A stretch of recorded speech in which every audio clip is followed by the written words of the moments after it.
Pourquoi une femme se rend-elle dans une station thermale? Pour se faire plus belle aux yeux d'un homme, ou tromper la solitude?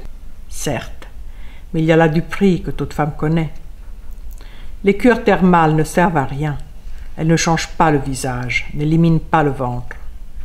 Il vous suffit d'aller à la piscine, de vous asseoir dans le jacuzzi et de vous coller à un jet d'eau afin d'éviter de heurter les surfaces immenses de vos voisins.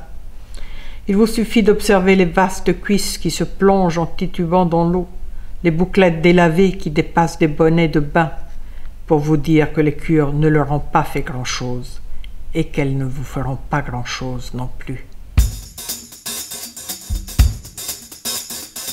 Je pense qu'une station thermale est un lieu très inspirateur, très évocateur. La preuve, c'est que c'est un lieu littéraire assez fréquenté. Ce l'était beaucoup au XIXe siècle, mais elles avaient un aspect un peu différent. C'était des lieux de vacances, des lieux où les gens se rencontraient. Maintenant, ce lieu est devenu plus dur, en fait. Je pense que c'est plutôt devenu un lieu d'inquiétude, parce que les femmes qui y vont, plus que les hommes aussi, mais enfin, c'est surtout les femmes qui y vont, elles y vont pour lutter contre le temps, qui est leur grand ennemi. Et il est d'autant plus leur ennemi que la vie est plus longue et que pour une femme, une longue vie où il ne se passe plus de séduction, de vie amoureuse et de rencontres est très difficile à affronter.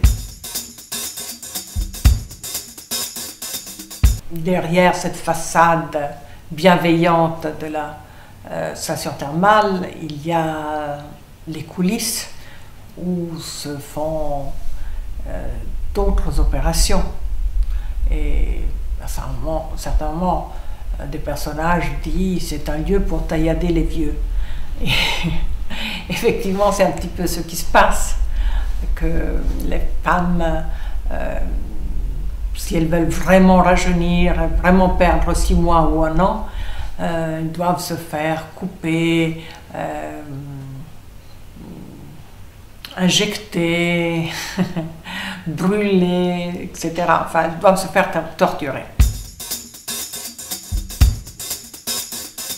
Giuseppina, par exemple, qui est la plus âgée, est un personnage gagnant, triomphant, qui triomphe de son âge, qui triomphe de sa condition physique, parce qu'elle boite, c'est celle qui est la plus mal en point de toutes, et qui semble ne pas se poser de problème. En réalité, bien sûr, elle s'en pose comme tout le monde, mais elle lutte, c'est une lutteuse, et c'est une lutteuse bienveillante.